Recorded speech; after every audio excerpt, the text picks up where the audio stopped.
FBI supervisors across the country have received questionnaires to distribute to certain agents containing questions about their possible work on January 6th Capitol riot cases. For more on this, I'm joined by CBS News Justice Department correspondent Scott MacFarlane. Scott, what can you tell us about this questionnaire? What does it say? This is a tumultuous 24 hours in the FBI, potentially in the history of the FBI, Lindsay. This is such a provocative and groundbreaking thing that's underway there right now.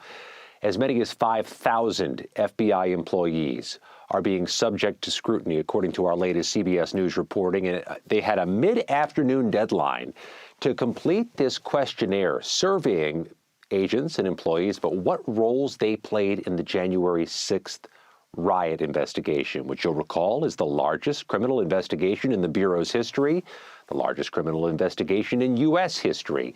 And there's another deadline tomorrow, 12 p.m. Eastern time, for the FBI to turn over to the Trump-aligned interim leadership of the Department of Justice the names of those FBI agents for potential employment actions against them.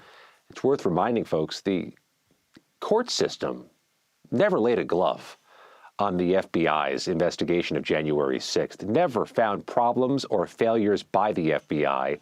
This is an investigation simply because of their nexus to the January 6 cases at all.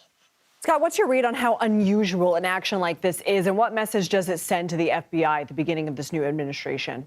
This is groundbreaking. This is unprecedented. What message does it send? Well, that really is the heart of the issue, Lindsay. No matter what disciplinary actions are handed down or not handed down, whether there are mass firings or no firings, a message has already been sent to FBI employees nationwide to be careful the cases you undertake. There's only been political criticisms of January 6th.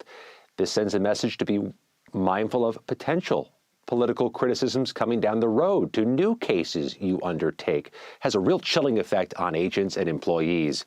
And I'll note this. We're speaking with attorneys here in Washington who are considering some legal challenges on behalf of some of the FBI agents. Let me show you just an excerpt from a letter obtained by CBS News from a group of attorneys who say they have picked up some FBI employees as clients. They've notified the interim Deputy Attorney General of the United States, a man named Emil Bove, who was a Trump defense attorney in the Manhattan criminal case.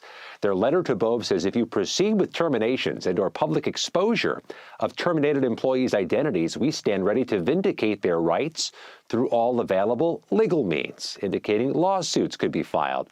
And that one phrase there, Lindsay, public exposure of terminated employees' identities. That's critical because there is grave concern inside the FBI that a list of names of people part of the January 6th investigation, if compiled and sent to the Department of Justice, would get leaked, subjecting those employees to menacing harassment and threats. And everybody just got pardoned who's implicated, or almost everybody. Scott, I have less than 30 seconds with you, which is not enough time for my next question. But what about checks and balances? We know that President Trump is remaking federal government, expanding presidential power. Have we heard anything, for example, from Congress? We also know that the head of the FBI, we are expecting one of his loyalists to get confirmed. So is there any potential pushback from anybody else in government on this? I got a 15-second answer for you, Lindsay. I got you covered. There has been no Republican in the Senate who's raised his or her hand this weekend saying this is unacceptable. We may not vote to confirm Kash Patel now as the new director. And if he's confirmed, Lindsay, really could cement what's happening right now is a permanent part of the FBI's future. Scott MacFarlane, thank you.